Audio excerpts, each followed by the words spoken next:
ये आजकल पीटीआई में गद्दारों की तलाश का भी बड़ा जिक्र हो रहा है। खुद बानी चेयरमैन पीटीआई ने इमरान खान ने कहा है कि हमारी पार्टी में कुछ लोग हैं जो एस्टेब्लिशमेंट से मिले हुए हैं। बिस्मिल्लाहिर्रहमानिर्रहीम। नाज़रीन, दुनिया न्यूज़ में खुशामदीद। मैं हूँ लियाकत अंसारी।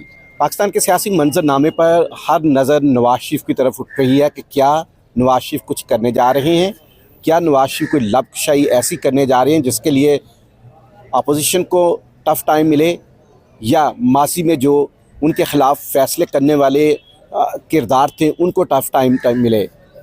अपोजिशन की नज़र भी नवाज शरीफ पर है और ख़ुद हुकूमती हलकों की नज़र भी नवाज शरीफ पर है कि वो क्या करने जा रहे हैं। इस हवाले से जो है अपोजिशन रुकन शेख इम्तियाज़ से बात करते हैं। शेख साहब, कहा जा रहा है कि नवाज शरीफ जल्द इन एक्शन होंगे और बड़े बड़े राजों से पर्दा उठाएंगे, उसका आपको फ़ायदा होगा नुकसान? मेरा ख्याल है कि अगर वो नूरा कुश्ती भी करने जा रहे हैं तो फ़ायदा तो फिर भी होगा, क्योंकि अगर उन्होंने कोई फार्म 47 के राजों से पर्दा उठाना है और जो जो वहाँ से वज़ीर आज़म बन के यहाँ पे तशरीफ़ आए थे वो भी, या लंदन प्लान से भी उन्होंने पर्दा उठाना है, तो फ़ायदा तो लाजमी बात है कि अपोजिशन को होगा। क्योंकि उन्होंने अभी कुछ देर में देख लिया है कि ये जो हमारे इनके मिनिस्टर्स हैं या इनके एमपीएज़ हैं और जो 547 सिलेक्टेड जो एमपीएज़ हैं वो अपने इलाकों में जाने के लिए तैयार नहीं। उनको बेचारों को किसी ने आज तक मुबारकबाद नहीं दी कि वो जीत गए। सुनने में आ रहा है, कंफर्म नहीं लेकिन सुनने में आ रहा है, जो कुछ सहाफ़ी नवाज शरीफ से मिले थे उसके बाद ये खबर ब्रेक की गई कि नवाज शरीफ शायद जजेस केस में फ्रीक बनना चाहते हैं, कि उनके हवाले से जो माजी में जजेस ने फैसले किए थे वो उन राजों से भी पर्दा उठाना चाहते हैं। देखिए, वो जो एक इस वक्त मोमेंटम बना हुआ ना 6 जजेस को, ये उसको तोड़ने की साजिश है। इसमें मैं बिल्कुल आपसे बिल्कुल इत्तेफाक करूँगा कि ये एक ऐसी चीज़ करने जा रहे हैं कि ये जो 6 जजेस ने एक स्टेप लिया है अदलिया को आज़ाद करने के लिए और सिर को उसको डाइल्यूट करने के लिए, ये एक स्टेप जो है वो उठाने जा रहे हैं। वो फरीक बनेंगे और वो फिर वो जैसे आज तक कहते हैं ना, अगर हिसाब करना है तो फिर 40 सालों पिछले 40 सालों का करें या पिछले 70 सालों का करें, तो ये एक वही चाल है। ये कोई क्या जो नवाज शरीफ के ख़िलाफ़ एस्टेब्लिशमेंट के बारे में मुबैना इल्ज़ामात हैं कि उस वक्त एस्टेब्लिशमेंट ने कुछ ऐसे फ़ैसले किए जिसका फ़ायदा जो है वो बानी पीटीआई को हुआ और नवाज शरीफ को नुकसान हुआ, क्या उन फैसलों का ज़िम्मेदार बानी पीटीआई को करार दिया जा सकता है? वो तो उस वक्त अपोजिशन में थे। मेरा नहीं ख्याल कि हमने कोई इस तरह की हरकतें की हैं जिस तरह की हरकतें नवाज शरीफ साहब ने की हैं कि जी इनको खान साहब पे जो है वो इद्दत का केस डाल दिया जाए, या फिर एक ख़तून को ला के टीवी पे बिठा दिया जाए और जो जनाब इज़्ज़तें उछाल रही हैं उनकी बेगम को इन्वॉल्व कर लिया जाए, और फिर दुनिया जहान की गलाजत जो है वो उन पर पड़े। इस तरह की कोई हरकत जो पीटीआई ने बिल्कुल नहीं की। हाँ, पनामा केस जो एक जो था उसमें पीटीआई ने स्टैंड लिया और बानी चेयरमैन उन्होंने भी स्टैंड लिया, और वो स्टैंड इसलिए लिया कि वो कोई हमारा या पाकिस्तान का ये नहीं था कि पनामा केस तो आया जो बैरून मुल्क जो थे, जो उन्होंने पूरी दुनिया के जो करप्ट सियासतदान थे उनकी जो लिस्ट जारी की उनमें ये भी आ गए, तो उनमें एक वज़ीर आज़म बनना, तो हमारे वज़ीर आज़म उस वक्त का नाम आ जाए, तो उसमें हमने ज़रूर किया। और उसमें तो आप कहते हैं कि माजी के इस्टेब्लिशमेंट को अगर छेड़ा गया या उनके फैसलों को, तो मौजूदा इस्टेब्लिशमेंट नवाज शरीफ को खुलकर खेलने देगी या नाराज़ी बन सकती है? हो सकता है उनके कहने पे किया जाए ताकि हमारी इनकी तवज्जो जो है वो पिछली इस्टेब्लिशमेंट की तरह चला जाए।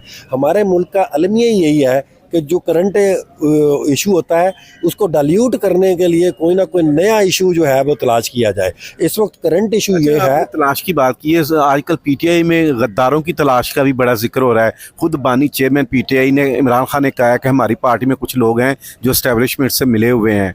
ये कौन लोग हैं, किस तरह ये फैसलों पे असरअंदाज होते हैं, कैसे शराइत कर गई आपकी पार्टी में? देखें, जब हमारे चेयरमैन भी इधर ही हैं, लीडरशिप सारी जेलों में है, हमारे वाइस चेयरमैन वो भी जेलों में है, तो जाहिर है कि कुछ ना कुछ लोग पेनिट्रेट कर गए होंगे, इसमें कोई शक नहीं है। लेकिन बगैर किसी सबूत के मैं किसी पे इल्ज़ाम लगाऊँ वो कोई अच्छी बात नहीं है।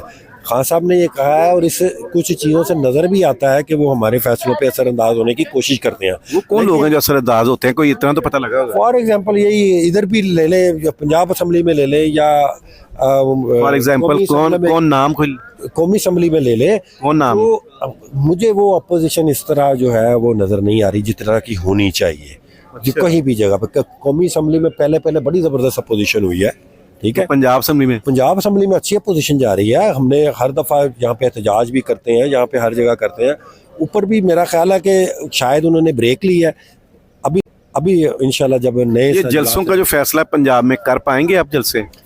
देखें, अब अगर नहीं करेंगे हम जलसे तो कम से कम इनको एक्सपोज ज़रूर कर देंगे। ये जो डेमोक्रेसी का जो इन्होंने भरम रखा हुआ कि जी ये एक असम्बली है और एक कानून की बालादस्ती है और हमसे अलग लिए हुए हैं कि जनाब हम कानून की जो है वो पाबंदी भी करेंगे और इसकी रखवाली भी करेंगे, तो वो फिर वो भरम शर्म सारे टूट जाएंगे ना। क्योंकि गैदरिंग जो है वो आर्टिकल 16, 17 पीटीआई की जिद्दोजहद कोई लंबी होती नजर आ रही है या कोई आपका इंतजार क्या है कि हुकूमत में आपस में लड़ पड़े, नवाशी शबाशी लड़ पड़े तो कोई आपको फायदा होगा, एस्टेब्लिशमेंट उनसे नाराज हो जाए, आप पे हाथ रख दें?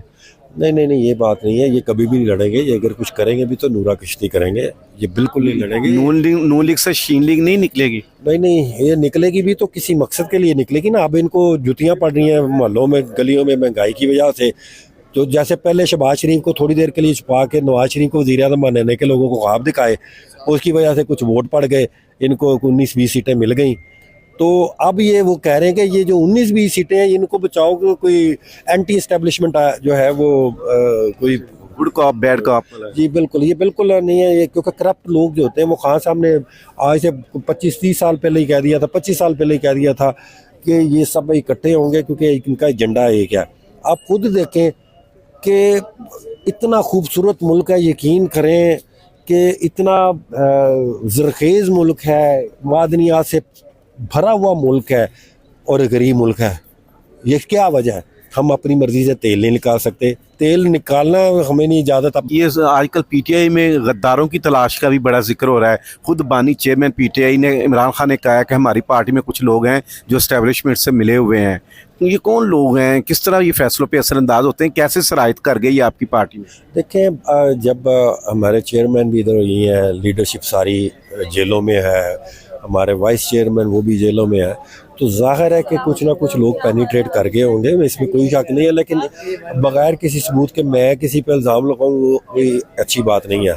खान साहब ने ये कहा है और इससे कुछ चीज़ों से नज़र भी आता है कि वो हमारे फैसलों पे असरअंदाज होने की कोशिश करते हैं। वो कौन लोग हैं जो असरअंदाज होते हैं, कोई इतना तो पता लगा होगा? फॉर एग्जांपल यही इधर भी ले लें, पंजाब असम्बली में ले लें, या फॉर एग्जांपल कौन नाम कोई कौमी असम्बली में ले लें, कौन नाम? तो मुझे वो अपोजिशन इस तरह जो है वो नज़र नहीं आ रही जिस तरह की होनी चाहिए। जो कहीं भी जगह पर कौमी असम्बली में पहले बड़ी ज़बरदस्त अपोजिशन हुई है, ठीक है। पंजाब असम्बली में अच्छी पोजीशन जा रही है। हमने हर दफ़ा यहाँ पे एहतजाज भी करते हैं, यहाँ पे हर जगह करते हैं। ऊपर भी मेरा ख्याल है कि शायद उन्होंने ब्रेक ली है। अभी बानी पीटीआई किसी डील के प्रोसेस में है खान साहब या डील कोई मिल रही? खान साहब ना डील करेंगे ना ढील करेंगे, यही उनकी खसूसियत है। और उसी की सजा पा रहे हैं? जी बिल्कुल उसी की सजा पा रहे हैं। और वो ये थे शेख इम्तियाज, जिनका कहना था कि बानी पीटीआई ना डील करेंगे ना डील देंगे और शायद यही वजह है, इसी की वो सजा पा रहे हैं कि वो अभी तक जेल में हैं। गो उनके खिलाफ जो मुकदमात हैं वो इंतकामी बुनियादों पर कायम किए गए हैं। नाज़रीन, मुझे इजाज़त दीजिए। अल्लाह हाफिज़।